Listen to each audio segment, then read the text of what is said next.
Una excursión, una aventura que has planeado minuciosamente junto a una persona que quieres y con quien compartes gran parte de tu vida en estos momentos. ¿Qué podría salir mal? ¿Qué podría arruinar un viaje que has preparado con tanta emoción y que indudablemente vas a recordar por el resto de tu vida? Lamentablemente, para Ciro Castillo no fue así. Nunca imaginó que esa aventura no solo marcaría su vida, sino que tendría un costo tan alto que nunca regresaría de ella. En esta ocasión hablaremos de uno de los casos más intrigantes y mediáticos del Perú en la última década. Una lamentable historia con ciertas certezas, pero una gran cantidad de interrogantes. Esta es parte de la historia de Ciro Castillo.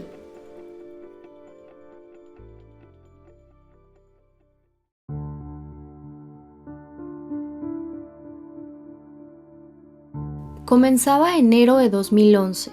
Ciro Castillo y su novia Rosario Ponce, dos estudiantes de la carrera de Ingeniería Forestal, dieron inicio a un viaje de varios meses en el que recorrerían diversas regiones de la selva y la Sierra Sur de Perú.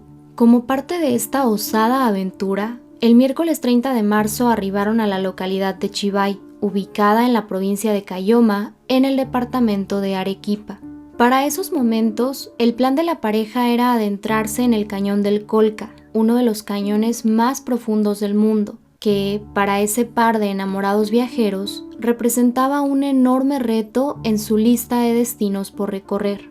Unos días después de su llegada a Chivay, Ciro y Rosario se trasladaron hacia el poblado de Madrigal, una localidad minera desde la cual se dirigirían al lugar conocido como la Fortaleza de Chimpa, un sitio arqueológico asentado en la cima de una colina ubicada en el cañón del Colca. Sin embargo, aunque previamente habían definido las rutas que tomarían, ese día, por algún motivo, cambiaron el itinerario que habían establecido antes y decidieron tomar otro camino, que desafortunadamente los llevaría, o por lo menos a uno de ellos, hacia un terrible destino. Tiempo después de haber realizado este cambio, Rosario hizo una llamada desde su celular a uno de sus amigos. En esta comunicación, Rosario le dijo a su amigo que Ciro y ella estaban perdidos. En 2011, Ciro Castillo Rojo, de 26 años, y Rosario Ponce López, de 24, eran estudiantes del 10º semestre de la carrera de Ingeniería Forestal de la Universidad Agraria La Molina, ubicada en Lima, Perú. Es poca la información que se hizo pública respecto a la vida de ambos, por lo menos en lo que respecta hasta antes de abril de 2011. Uno de los pocos datos que se conocen sobre la vida privada de Rosario era que, al momento de lo sucedido, tenía un hijo de 5 años. En muchas de las notas informativas que circularon inicialmente, se aseguraba que los jóvenes mantenían una relación sentimental, en algunas otras que solamente eran amigos. Pero al día de hoy se sabe que sí eran pareja, que sostuvieron una relación de aproximadamente 4 meses y que, dado que estudiaban la misma carrera, habían realizado excursiones y viajado juntos en diversas ocasiones, buscando tener un contacto cercano con la naturaleza. Durante su paso por la Universidad Agraria La Molina, cada uno de ellos sostuvo una relación sentimental previa a la suya. Ciro tuvo un noviazgo de aproximadamente 3 años con una joven llamada Elizabeth Segura, estudiante de psicología. Elizabeth ha referido que Ciro era un chico muy atento, caballeroso y protector, datos que podrían resultar de interés para los hechos que tendrían lugar en el futuro. En cuanto a Rosario, antes de conocer a Ciro Castillo, tuvo una relación con Carlos Abad, un estudiante de agronomía que, tiempo después, se convertiría en el padre de su hijo. Regresemos a los acontecimientos que tuvieron lugar en el Valle del Colca. Ciro y Rosario estaban perdidos. Fueron vistos por un minero del lugar mientras hacían una caminata en el valle el jueves 31 de marzo de 2011. Ese fue el último avistamiento registrado que se tuvo de ellos. Su desaparición ocurrió el 4 de abril mientras caminaban desde el distrito de Madrigal hacia el distrito de Tapay. Fue el 6 de abril cuando la búsqueda de Ciro Castillo y Rosario Ponce comenzó. En una primera etapa, un grupo conformado por 14 brigadistas se hizo presente en las inmediaciones del Valle del Colca para buscar a la pareja. Algunos pobladores de la localidad de Madrigal, situada en uno de los márgenes del valle, le indicaron a los rescatistas que era muy probable que los jóvenes se hubieran metido en una cueva para resguardarse de los pumas que hay en la zona. Tomando en cuenta esta y otras probabilidades, las labores de búsqueda se llevaron a cabo intensamente. No obstante, durante las primeras horas no se obtuvo ningún resultado. En los días siguientes, más brigadistas, así como la Policía Nacional del Perú, se sumaron a los trabajos en la zona y el 11 de abril, un grupo de búsqueda canino llegó para ayudar en las complejas tareas de localización, pues el área en la que estaban buscando es de muy difícil acceso. Algo que mantenía viva la esperanza de encontrar a la pareja con bien era que Ciro había tomado previamente un curso de supervivencia y en el caso de Rosario no era la primera vez que hacía una excursión por las montañas. De esta forma, los días fueron transcurriendo. En un inicio, la atención que gran parte de los medios de comunicación peruanos le dieron al caso no era mayor ni se le dio gran seguimiento. Inclusive, en algunas de las primeras notas ni siquiera se mencionaban los nombres de los chicos, pero conforme la búsqueda avanzó y se hicieron hallazgos significativos, atrayendo así enormemente la atención de los peruanos, el caso ocupó cada vez más los principales espacios en los medios, que ya no esporádicamente, sino a diario, daban cuenta de los pormenores de la búsqueda de Ciro Castillo y Rosario Ponce, manteniendo en vilo a muchos de los habitantes del Perú. El 13 de abril, 9 días después de la desaparición, los intensos trabajos de rescate finalmente dieron resultados. Mientras los brigadistas buscaban cerca del sitio conocido como Nevado Bomboya, Rosario Ponce López fue encontrada con vida en una de las quebradas. La chica presentaba algunas contusiones, un serio cuadro de desnutrición, hipotermia y sus retinas estaban dañadas. Lamentablemente, aun con lo afortunado de ese hallazgo, la búsqueda no había finalizado, pues Ciro Castillo no estaba con Rosario. En esos momentos, por la cercanía, Rosario fue trasladada a un hospital de Arequipa, pero posteriormente fue llevada a una clínica privada en Lima. Aunque logró hablar con sus padres poco después de haber sido rescatada, no pudo proporcionar ningún dato sobre el posible paradero de Ciro debido a la crisis nerviosa que presentaba. Luego del hallazgo de Rosario, la búsqueda de Ciro se agudizó y se extendió por el Valle del Colca. El padre del joven estudiante, el médico Ciro Castillo Rojo, formó parte de muchas de las labores de rescate y permaneció en la zona desde que se reportó la desaparición de su hijo, llegando a contratar por su cuenta a algunos rescatistas experimentados. Por diversas zonas que abarcaban la búsqueda se podía escuchar el eco de un solo nombre, Ciro. Policías, rescatistas y otras personas que se sumaron a las tareas gritaban este nombre incansablemente, esperando obtener una respuesta, un ruido o un movimiento por mínimo que fuera. Con el pasar de los días, la zozobra crecía no solo entre los familiares de Ciro y los integrantes de las brigadas, sino en gran parte del Perú. 5 días después de que Rosario fuera encontrada, el entonces presidente de Perú, Alan García, solicitó al ejército que conformara un grupo de apoyo para la búsqueda de Ciro. Esto luego de que la madre del joven hiciera un desesperado llamado a las autoridades para que no dejaran de buscar a su hijo. Por esas fechas, la búsqueda era realizada por unas 50 personas distribuidas en 6 brigadas. Estos equipos se movían entre los distritos de Tapay y Madrigal, área en la que era probable Ciro se encontrara y que fue delimitada gracias a la información proporcionada por Rosario. El 19 de abril, Rosario Ponce, quien ya se encontraba más estable, regresó al Valle del Colca junto a su mamá, un médico y una psicóloga para apoyar en la búsqueda de Ciro.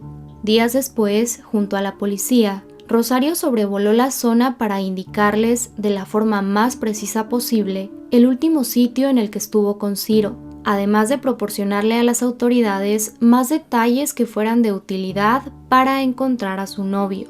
Es importante mencionar que ese mismo día, personal del Área de Investigación y Homicidios de la Policía Nacional de Perú llegó a Chivay, comunidad cercana a la zona de búsqueda. Lo anterior para coordinar con la Fiscalía Provincial la apertura de una investigación por la desaparición de Ciro Castillo.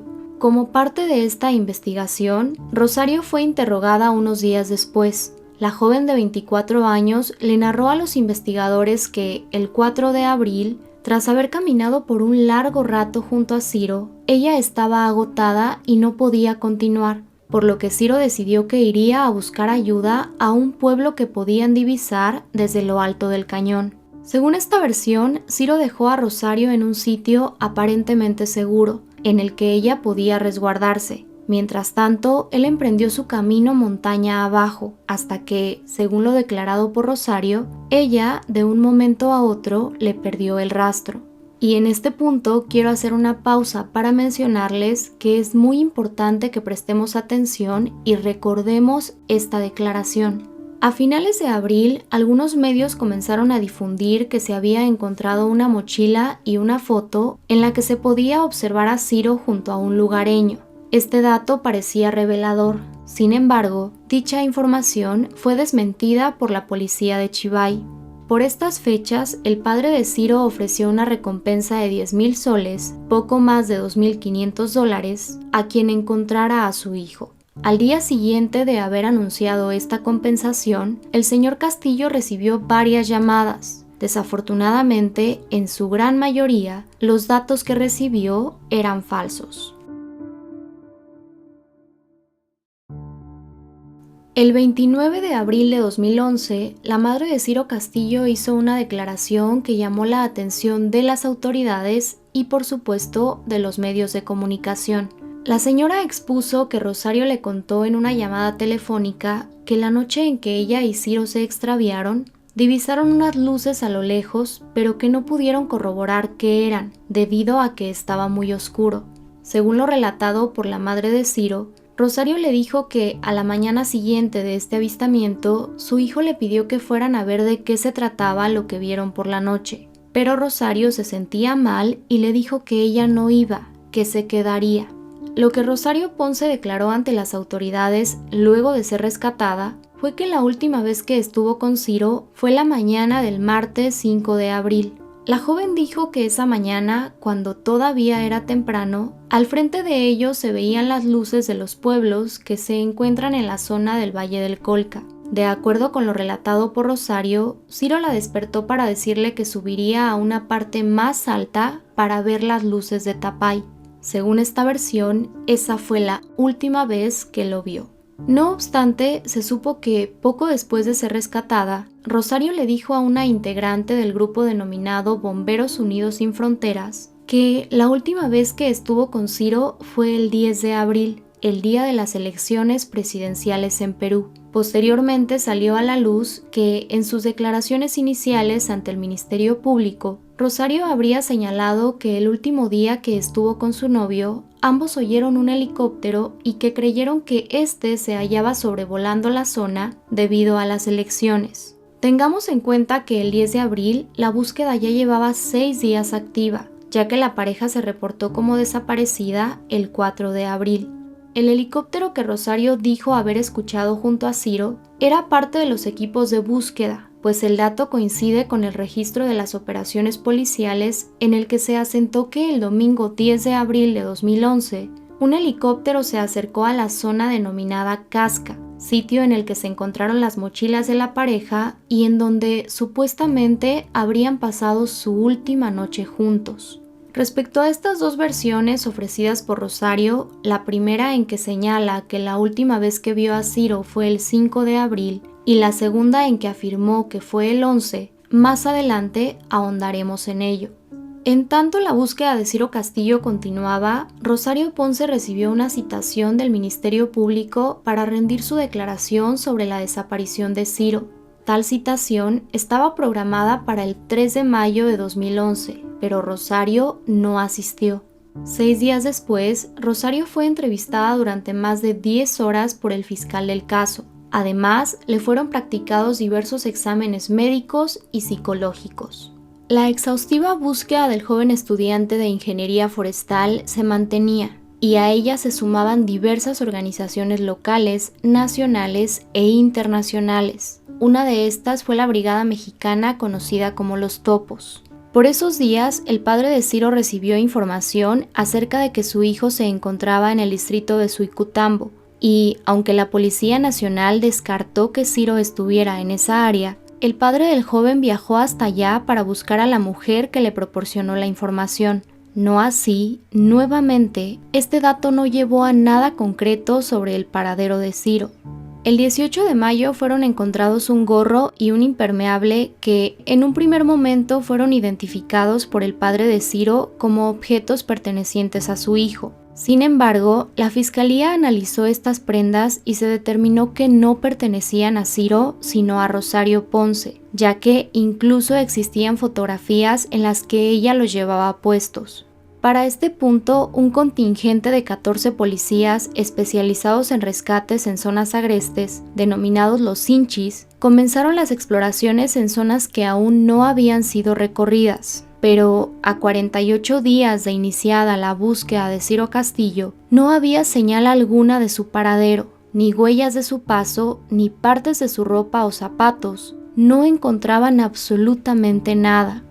El mes de junio llegó y el equipo de fiscales a cargo de la investigación dio a conocer que entrevistaría a las personas con las que Rosario Ponce se comunicó durante los días de su desaparición, entre el 4 y el 13 de abril. Recordemos que Rosario fue quien avisó a uno de sus amigos que Ciro y ella estaban perdidos, pues en todo momento tuvo consigo su teléfono celular, y es de suma importancia tener presente este dato. Fue durante las primeras semanas de este mes que el papá de Ciro declaró públicamente que parecía que su hijo se había escondido por decisión propia con la intención de que no lo encontraran, asegurando que le parecía muy extraño que, en más de 2 meses de búsqueda, no se encontrara nada de él. Desde finales de mayo, Rosario Ponce fue citada por la Fiscalía de Arequipa para que el 16 de junio hiciera un recorrido junto a brigadistas y algunas autoridades por la zona que atravesó junto a Ciro hasta su llegada al Nevado Bomboya. No obstante, dicho recorrido no se concretó, debido a que Rosario dijo que no podía presentarse. Por esta razón, fue citada nuevamente para hacer la reconstrucción de los hechos el 21 de julio, pero una vez más no asistió. Su abogado presentó un certificado médico para justificar su ausencia. En tal documento se señaló que Rosario presentaba depresión anímica y que estaba afectada a causa de las sesiones de hipnosis que formaron parte de los exámenes dispuestos por el Ministerio Público. Tiempo después se dio a conocer que, probablemente, el certificado médico presentado por el abogado de Rosario era falso. Luego de 93 días de búsqueda, el caso del estudiante desaparecido, Ciro Castillo, dio un vuelco que muchos ya preveían, pero que no dejó de sorprender. El 7 de julio de 2011, el padre de Ciro presentó formalmente una denuncia contra Rosario Ponce por homicidio, argumentando que fue la última persona que vio con vida a su hijo antes de su desaparición. Desde varias semanas atrás, diversos medios de comunicación habían cuestionado el papel de Rosario ante la desaparición de Ciro. Se puso especial atención en su actitud y expresiones frente a las preguntas sobre su relación y su sentir por lo sucedido con su pareja. Y es que, aunque se esperaba ver a una novia doliente y destrozada, lo que se vio en Rosario fue completamente distinto. Se le observaba fría, poco expresiva e incluso ajena al dolor de la familia de Ciro. El 23 de agosto, Rosario Ponce, acompañada de sus padres, finalmente se presentó a la reconstrucción de los hechos en el Valle del Colca. No obstante, tras haber iniciado, esta tuvo que ser cancelada debido a que los padres de Rosario estaban muy cansados. La reconstrucción fue reprogramada para el 5 de septiembre. Los días pasaban y el tiempo se agotaba. A finales de agosto, el Ministerio Público anunció que, de no encontrarse el cuerpo de Ciro Castillo antes de los últimos días de octubre, el caso por homicidio sería archivado provisionalmente. Otro hecho importante para la investigación fue que el 2 de septiembre la Fiscalía de la Nación informó que el fiscal encargado, Jan Segarra, no continuaría en el caso. En su lugar sería designada María del Rosario Lozada Sotomayor. La búsqueda de Ciro continuó durante las siguientes semanas y sumado a ello se emprendieron otras acciones de investigación. La nueva fiscal recogió algunos testimonios de pobladores de la localidad de Madrigal que tuvieron contacto con la pareja antes de que ésta se perdiera en el Nevado Bomboya. Se interrogó a algunas personas allegadas a Rosario Ponce y se analizó también la memoria de la cámara que ella llevó a la excursión. Así, entre las intensas tareas para encontrar al joven estudiante, el mes de octubre finalmente llegó. El 14 de octubre, luego de haber inspeccionado la ruta que hicieron Ciro y Rosario entre el 1 y el 5 de abril en el Nevado Bomboya, los agentes de la Dirección de Investigación Criminal plantearon una hipótesis. Señalaron que Ciro se separó de Rosario en una zona conocida como Casca, esto en el Nevado, que Ciro caminó algunos metros y cayó a un precipicio. 2 días después, un equipo especializado ubicó un cuerpo en la saliente de un acantilado en las inmediaciones del Nevado Bomboya, específicamente en una zona conocida como Las Torres, un abismo de unos 900 metros de profundidad. Los rescatistas creían que podía tratarse de Ciro Castillo. El cuerpo se encontraba en posición fetal, en estado de momificación, descalzo, y resaltaba en él una prenda de color rojo, que luego se sabría era una sudadera. Llevaba puesto un pantalón marrón, un guante y un reloj de color rosa. El lugar en el que estaba ubicado era casi inaccesible, por lo que su recuperación le llevó varios días al equipo de rescate, pero finalmente el 24 de octubre fue recuperado y trasladado a Arequipa, en donde le fue practicada la necropsia. El 26 de octubre, los exámenes forenses confirmaron lo que para muchos ya era innegable. El cuerpo encontrado pertenecía a Ciro Castillo, el estudiante desaparecido hacía más de 200 días. Se estableció como la causa de su deceso politraumatismo severo, es decir, Ciro perdió la vida a causa de los múltiples y graves golpes producidos por la caída. Presentaba diversas fracturas en su brazo y costillas derechas, así como en una de sus piernas. En el lugar del hallazgo fueron encontrados también un gorro, el par del guante que Ciro llevaba y un encendedor. Casi todo ello propiedad del joven, a excepción del guante, ya que tanto el que Ciro llevaba puesto como el guante encontrado aparte eran de Rosario, pero se los había prestado a Ciro. De acuerdo con los peritajes, las otras prendas que Ciro llevaba y muy probablemente sus zapatos se habrían soltado de él cayendo al fondo del abismo. Los restos del joven fueron trasladados a la ciudad de Lima, en donde se realizó un homenaje en su honor en la Universidad Agraria La Molina, su universidad, a la que tristemente volvió ya sin vida. Luego de este homenaje póstumo, los restos del joven fueron sepultados en el cementerio Mafre, en Huachipa. Unos momentos después de haber encontrado a Ciro Castillo, algunos de los peritos que se hallaban en la zona del hallazgo señalaron que él no habría perdido la vida de forma inmediata al caer, sino que habrían pasado algunas horas hasta que falleciera, y mencionaron que la posición en la que se encontró indicaría que el joven habría tratado de protegerse del intenso frío hasta sus últimos instantes. Otro aspecto que llamó la atención era que Ciro fue encontrado sin zapatos. En primera instancia, el fiscal de la Nación, José Peláez Bardales, declaró que los resultados preliminares de los análisis forenses indicaron que los calcetines que Ciro llevaba puestos tenían varios orificios que denotaban que había caminado descalzo por mucho tiempo. Sin embargo, posteriormente, los peritos de criminalística de la Policía Nacional desmintieron esa información. Ellos determinaron que Ciro no caminó descalzo por el Valle del Colca, y que los huecos que sus calcetines presentaban eran consecuencia del rozamiento y enganche con las rocas producidos mientras caía. No así, este hecho no dejaba de generar dudas, y fueron muchas las hipótesis que se plantearon al respecto, ya que cuando Ciro fue encontrado se fortaleció la teoría de que lo sucedido con el joven estudiante no fue producto de un accidente, sino de un crimen. Las especulaciones no fueron pocas. Se decía que alguien había hecho caminar a Ciro sin zapatos con la intención de facilitar su caída.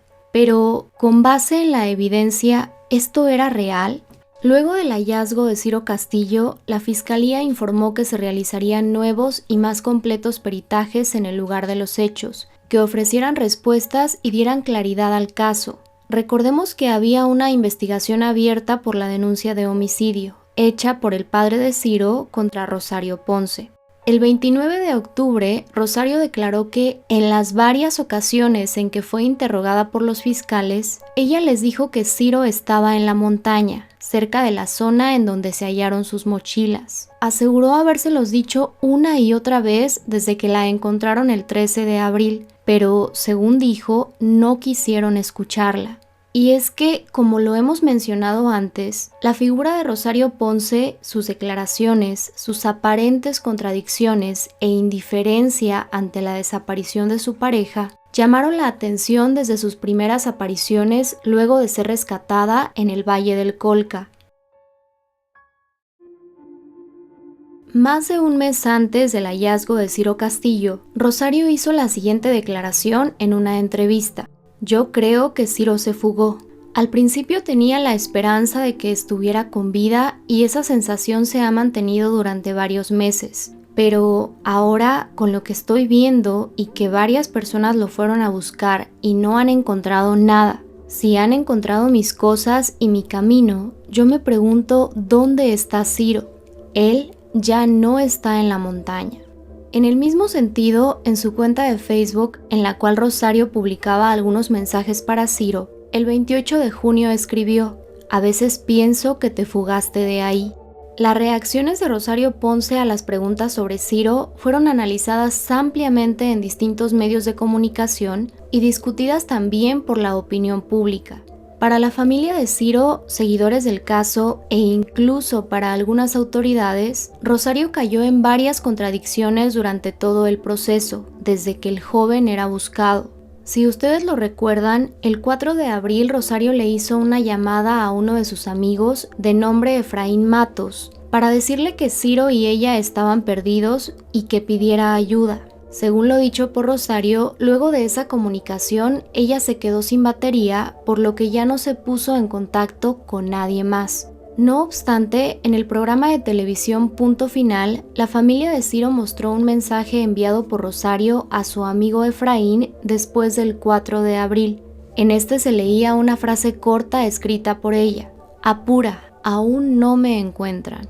Posteriormente, Efraín Matos fue entrevistado para el programa Panorama. Él declaró que el martes 5 y el miércoles 6 de abril, Rosario le envió mensajes pidiéndole ayuda, pero no mencionó a Ciro, escribió pidiendo ayuda para ella. Para la familia de Ciro, esto resultaba bastante extraño, pues si Ciro era su pareja y ella sabía que podía estar en peligro, ¿por qué no mencionarlo también a él? Cuando Rosario fue cuestionada en una entrevista realizada en mayo sobre si se comunicó con alguien más luego del 4 de abril, dijo que se había quedado sin batería. Tengamos presente que Efraín Matos dijo comunicarse con ella el 5 y 6 de abril. Cabe decir que en ese momento de la entrevista, los padres de Rosario pidieron que ésta se detuviera, argumentando que el tema del celular se estaba investigando y no podían hablar al respecto. Algo que también despertó ciertas suspicacias fueron las declaraciones de Rosario sobre la última vez que vio a Ciro. En los primeros instantes, luego de ser rescatada, Rosario dijo haber visto hacia dónde se fue Ciro, pero días después aseguró que no lo vio, pues ella se quedó descansando. Alonso Málaga, jefe de Bomberos Unidos Sin Fronteras, declaró que durante el rescate, Rosario dijo que Ciro fue a buscar ayuda y provisiones por la madrugada de hacía 4 o 5 días. Es decir, si eran 4 días, esto significaría que la última vez que lo vio fue el 9 de abril, y si eran 5 días, habría sido el 8 de abril. Tengamos presente que en sus declaraciones ante el Ministerio Público, Rosario siempre afirmó haber visto a Ciro por última vez el martes 5 de abril. Y por otro lado, María Teresa Pilco, integrante también del Cuerpo de Bomberos Unidos, dijo que al momento de su rescate, Rosario le mencionó que Ciro estaba muy cerca del lugar en donde ella fue encontrada y que él podía tener un brazo o una pierna fracturada. Además, le señaló que la última vez que lo vio fue el 10 de abril, día de las elecciones. Sin embargo, también es importante considerar que, debido a la situación en que Rosario fue encontrada, de acuerdo con los rescatistas casi a punto de desfallecer, su mente podría no tener la lucidez suficiente para recordar con claridad. Aunque, respecto a eso, el bombero Alonso Málaga señaló que la joven se encontraba lúcida y hablaba fluido, recalcando que le parecía raro que no tuviera ningún rasguño o lesiones, considerando el tiempo que estuvo perdida en un terreno abrupto y lleno de maleza. Cuando Rosario fue rescatada, el padre de Ciro se acercó brevemente a ella y le preguntó en dónde estaba su hijo, a lo que ella respondió: se fue a Tapay, un pueblo ubicado en el cañón del Colca. Cuando Rosario fue trasladada al hospital en Arequipa, les dijo lo mismo a los rescatistas, que Ciro se había ido a Tapay. Pero días después, cuando se presentó en el Mirador del Cura para ayudar en las labores de búsqueda, dijo que cuando Ciro se fue, ella estaba descansando, por lo que no vio cuando él partió. Las apariciones de Rosario Ponce en los medios de comunicación no ayudaron a desvirtuar la hipótesis que afirmaba que ella sabía algo más sobre la desaparición y fallecimiento de Ciro. Durante una entrevista realizada cuando Ciro aún estaba desaparecido, Rosario Ponce fue cuestionada acerca del sufrimiento que estaba padeciendo la familia de su novio, especialmente la madre del joven, a quien en algunas entrevistas y apariciones públicas se le veía llorando con una profunda tristeza y suplicando que su hijo fuera encontrado. La reportera preguntó a Rosario si se sentía identificada con ese dolor, dado que ella también es madre, a lo que la chica respondió que no. A lo largo de esta conversación, Rosario dijo también que Ciro era un novio de paso. Señaló que llevaban 3 meses de relación y que no tenían planes en común. En una entrevista más otorgada por Rosario al noticiero Cuarto Poder, esto tiempo después de que encontraran a Ciro, ella habló del proceso legal que la familia Castillo emprendió en su contra. Dijo que su exnovio no tenía la culpa de lo que estaban haciendo sus familiares, que él había tenido un accidente en la montaña y que eso era terrible. Pero, luego de estas palabras, agregó algo que difícilmente podría no resultar inquietante. Al final, ¿se cayó? ¿Se cayó? Un hecho que también desconcertó y dio lugar a un sinfín de especulaciones sobre Rosario Ponce fue su participación en un desfile de modas con causa a finales de noviembre de 2011. Apenas un mes después del hallazgo de Ciro. El desfile benéfico estuvo a cargo del diseñador Ciro Taipe y, según lo declarado por la madre de Rosario, fue él quien convenció a su hija para debutar en el evento. El debut de Rosario como modelo fue motivo de una gran cantidad de titulares en medios de comunicación y señalamientos negativos entre la sociedad peruana. Para muchos, esto abonaba a la imagen de una Rosario insensible ante lo sucedido con Ciro. En agosto de 2011, antes de que Ciro fuera encontrado, Rosario Ponce declaró lo siguiente durante una entrevista en el programa Punto Final: que tú me veas derramar una lágrima en televisión te va a parecer extraño, porque yo tengo una dignidad y no tengo por qué sentirme mal. Otra pregunta que era una constante entre los familiares de Ciro, medios de comunicación y todos aquellos que siguieron atentamente el caso, era cómo había logrado Rosario Ponce sobrevivir por 9 días en las montañas del Valle del Colca. Desde el principio, Rosario dijo que para lograr sobrevivir comió plantas y algunos insectos, y para hidratarse tomó agua de la lluvia que cayó por esos días. Declaró que ya en uno de los últimos momentos antes de su rescate se vio en la necesidad de beber su propia orina, porque no había llovido. De acuerdo con la periodista Tabata Paredes del diario Trome, era difícil creer que Rosario hubiera sobrevivido 9 días sin comida, pues, según las propias declaraciones de algunos habitantes de la zona del Colca, era muy complicado vivir tanto tiempo en ese lugar sin alimento. En su defensa, Rosario argumentó que es bien sabido que el ser humano puede resistir sin comida varios días, pero no sin agua, y recordemos que, según su versión, ella bebía agua de lluvia. Y si lo vemos desde un punto de vista estrictamente científico, la realidad es que un ser humano sano y suficientemente hidratado puede sobrevivir sin comida por aproximadamente 4 semanas. Respecto a las condiciones externas en que fue hallada Rosario, una de las integrantes del cuerpo de bomberos que la encontró declaró que las palmas de Rosario no tenían callos, pero estaban un poco lastimadas por espinas. Sus zapatos y calcetines estaban secos, así como toda su ropa, y sus labios presentaban heridas, pero no estaban partidos. Eran muchas las hipótesis que se planteaban acerca de lo que pudo haber sucedido entre Ciro y Rosario en el Valle del Colca durante esos primeros días de abril de 2011. El padre del joven estudiante sostuvo desde que hizo su denuncia que él creía que Rosario había sido ayudada por una o más personas a poner fin a la vida de su hijo.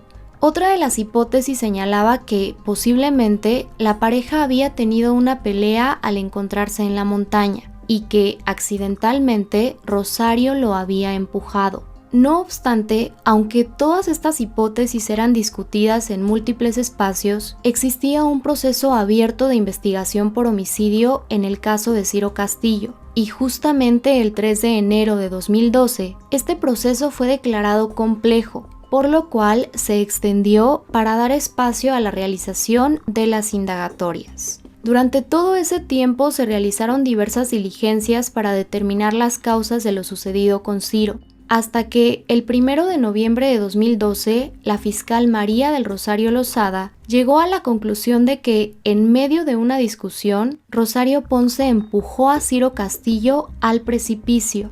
Debido a esta determinación, pidió 120 días más para seguir adelante con la investigación. Es muy importante considerar que, para este punto del proceso, Rosario Ponce era vista por una gran parte de la sociedad peruana y claramente por la familia de Ciro como culpable. Esto ponía una gran carga sobre la fiscalía, pues la opinión pública ya se había formado un juicio muy firme sobre la acusada y era necesario contar con pruebas contundentes para ir a juicio, pruebas que hasta ese momento no se tenían. La fiscal sustentó su resolución en los siguientes puntos. El primero de ellos fue el estudio realizado por el perito forense Roberto Parra Chinchilla, quien llegó a la conclusión de que la caída de Ciro se debió a una fuerza exterior o, dicho de otra forma, a que algo o alguien lo había empujado. El segundo punto eran los guantes encontrados en la escena. La fiscal sostuvo que en el lugar se encontraron 3 guantes, todos ellos propiedad de Rosario Ponce. De acuerdo con este planteamiento, 2 de esos guantes eran usados por Ciro antes de caer. Uno se soltó de él tras la caída y junto a este estaba un tercer guante. Estos 2 últimos a cierta distancia de él, por lo que se creyó que ese tercer guante se le había caído a Rosario durante el posible forcejeo con Ciro. No así, posteriormente se descubriría que, en realidad, lo que parecían ser 2 guantes sobre la tierra era un solo guante con el forro de fuera, lo que hacía parecer que se trataba de 2. Por lo tanto, este aparente indicio quedó descartado. Como lo mencioné anteriormente, una de las hipótesis que consideró la Fiscalía fue que en la desaparición y fallecimiento de Ciro Castillo estuviera involucrada una tercera persona. En el registro telefónico del celular de Rosario Ponce se descubrió algo que generó aún más dudas. Una llamada recibida el día 6 de abril se ubicó en una zona cercana a la localidad de Yanque, a unos 15 kilómetros de Madrigal, el lugar en el que Rosario dijo a las autoridades siempre estuvo. Esto llevó a los agentes a cargo de la investigación a preguntarse quién pudo haber recibido esa llamada cerca de Yanque, pues Rosario declaró que en todo momento tuvo su celular con ella. Ante esto, se dijo que posiblemente el que esa ubicación apareciera en el registro podía deberse a cierto margen de error en las ubicaciones proporcionadas por las antenas telefónicas. No obstante, este dato no fue precisado, por lo menos públicamente. La cámara que Rosario llevó al recorrido por el Valle del Colca y que se recuperó junto a otras de sus pertenencias fue entregada por la joven a las autoridades un mes después de su rescate. La cámara fue analizada por técnicos expertos de la Fiscalía, quienes, luego de la revisión, dieron a conocer que 9 fotografías fueron borradas, aunque en sus declaraciones oficiales, Rosario aseguró que no borró ninguna foto del viaje ni manipuló la cámara. De estas 9 fotografías, 8 fueron recuperadas y la última, tomada el 14 de abril, un día después de su rescate, se perdió definitivamente. Las fotografías que sí pudieron rescatarse fueron tomadas unos días antes y el día que se reportó la desaparición de la pareja, pero ninguna de esas imágenes fue motivo de suspicacia para las autoridades. Otras fotografías capturadas durante el recorrido de Ciro y Rosario por el Valle del Colca sí despertaron sospechas. Algunas de las fotos en las que aparece la pareja, a simple vista, parecerían haber sido tomadas por otra persona.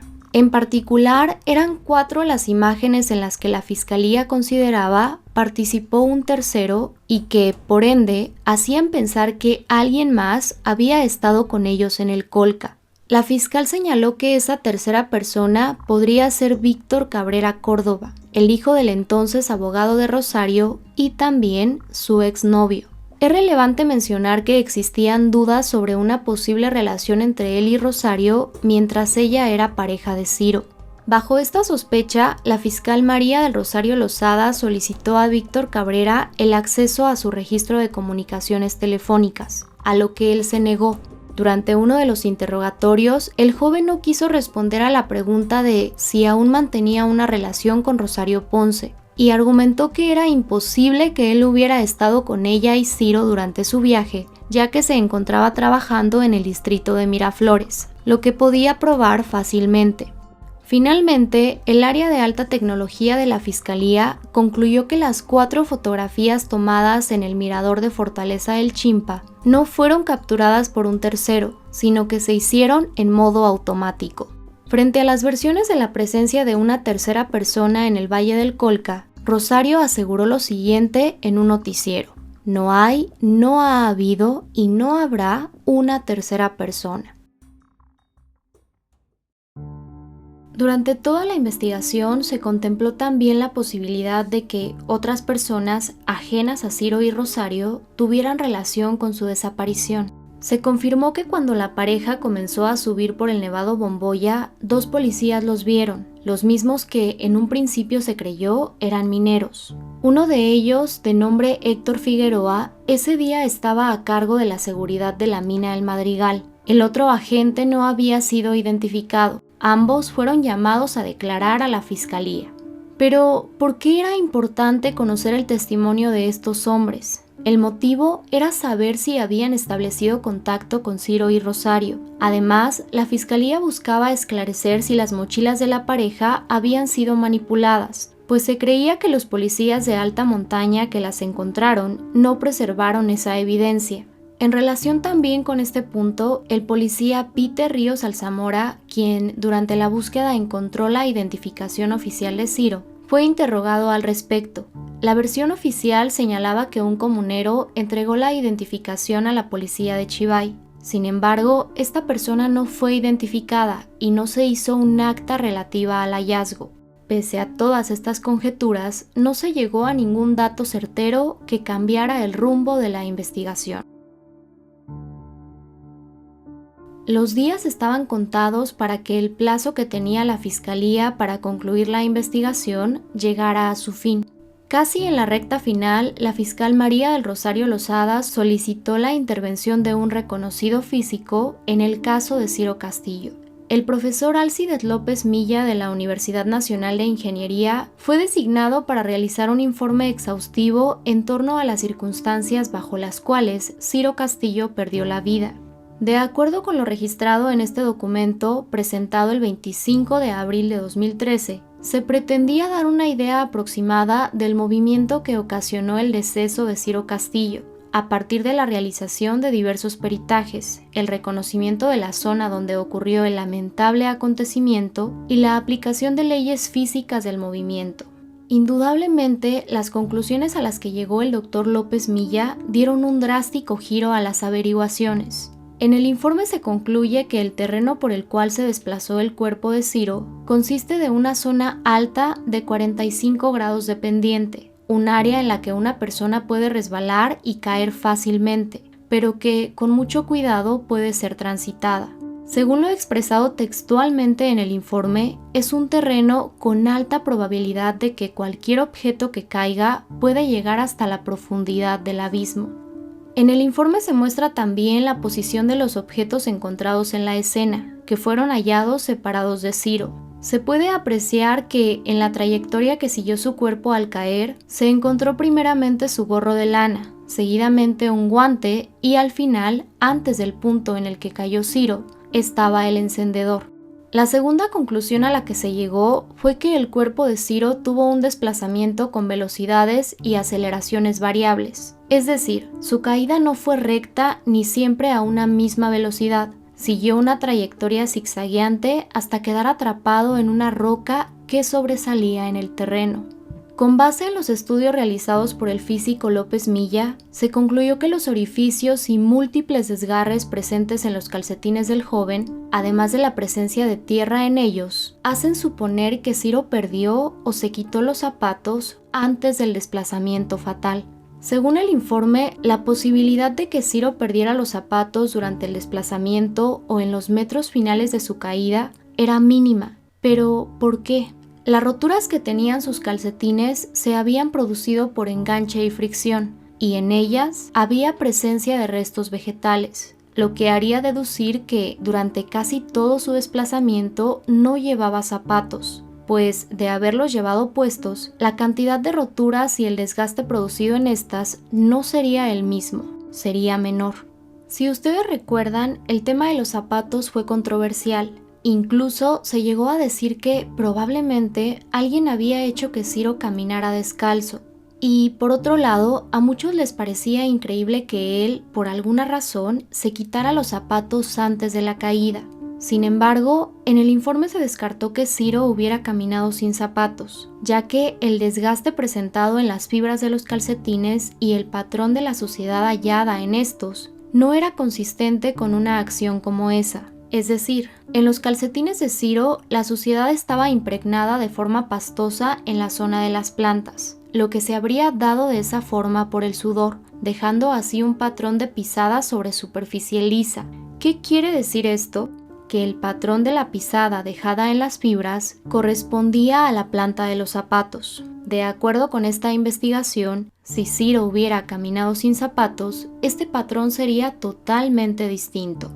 Respecto a los guantes, el informe señaló que el que fue encontrado independiente al cuerpo de Ciro era el par del guante que él llevaba puesto en su mano izquierda, y que en el guante derecho, no había indicios de que hubiera sido arrancado o liberado de forma brusca de la mano de Ciro, sino que la hipótesis más probable para explicar que solo llevara puesto el guante izquierdo era que él mismo se había quitado el derecho con ayuda de los dientes o con su mano izquierda.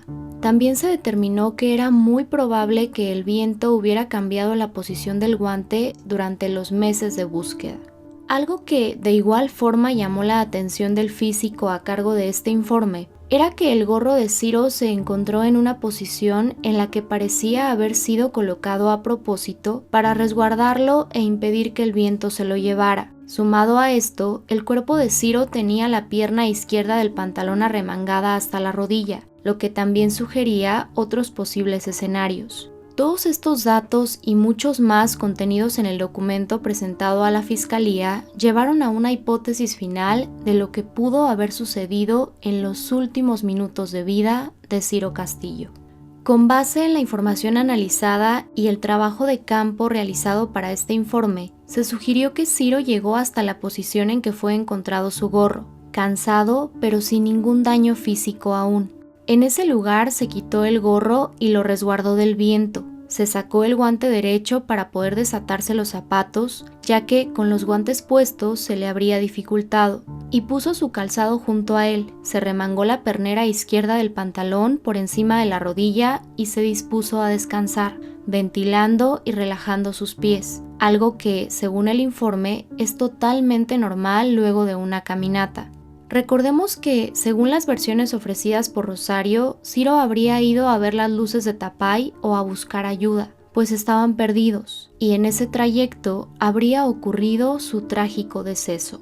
Luego de este posible momento de descanso, debido a las peligrosas condiciones del terreno, era suficiente un pequeño movimiento para que Ciro iniciara un desplazamiento sin posibilidad de detenerse. De acuerdo con el informe, este desplazamiento inicial pudo tener lugar mientras Ciro se encontraba de pie, sentado o recostado, y se menciona que es poco probable que el inicio de la caída fuera provocado por otra persona, dadas las inestables y peligrosas condiciones del terreno. La investigación sugiere que el movimiento inicial que llevó a Ciro a su trágico final pudo ser provocado por la caída de una piedra desde la parte superior del joven, es decir, que una piedra viniera hacia él y que, tratando de esquivarla, se moviera de tal forma que indujera la caída. Otra posibilidad era que uno de sus zapatos se hubiera caído y, tratando de rescatarlo, él cayera. Finalmente, se concluyó que era muy difícil establecer con certeza el motivo o la fuerza que ocasionó el deslizamiento inicial y sin retorno de Ciro Castillo. El informe del doctor Alcides López Milla fue determinante para la resolución final del caso Ciro Castillo. Es preciso señalar que existieron otras investigaciones, como la realizada por el antropólogo forense Roberto Parra, en la que se dispuso que una fuerza exterior produjo la caída de Ciro. No obstante, esta investigación fue descartada debido a que no se hizo un análisis de las prendas del joven. El 29 de mayo de 2013, 4 días después de que el informe fue entregado, la fiscal dio por concluida la investigación por el presunto homicidio del estudiante de 26 años, anunciando que 15 días después haría pública su decisión final. El 3 de junio, la 24ª Fiscalía Provincial Penal de Lima ordenó el archivamiento definitivo de la denuncia por homicidio emprendida por el padre de Ciro. Durante la primera semana de julio, la fiscal María del Rosario Lozada ratificó que no se hallaron pruebas para acusar a Rosario Ponce López por el presunto asesinato de Ciro Castillo Rojo. Luego de que, en agosto, el juez de Chivay, Giancarlo Torreblanca, archivara el caso de Ciro Castillo, el padre del joven anunció que apelarían este fallo, y así lo hicieron. Sin embargo, en el mes de septiembre de 2013, la segunda sala de apelaciones de la Corte Superior de Justicia de Arequipa archivó terminantemente el caso. Al día de hoy, aún son muchas las dudas y preguntas abiertas que ha dejado este caso. Muchos se siguen cuestionando si Rosario en realidad ocultaba algo o si su aparente indiferencia y frialdad, sumadas a la apabullante intervención de los medios en el caso de Ciro, la hicieron parecer culpable ante la opinión pública. Pero frente a estos y muchos otros planteamientos hay una certeza. Ciro, un chico de 26 años, perdió la vida y con ello todo lo que había por delante para él.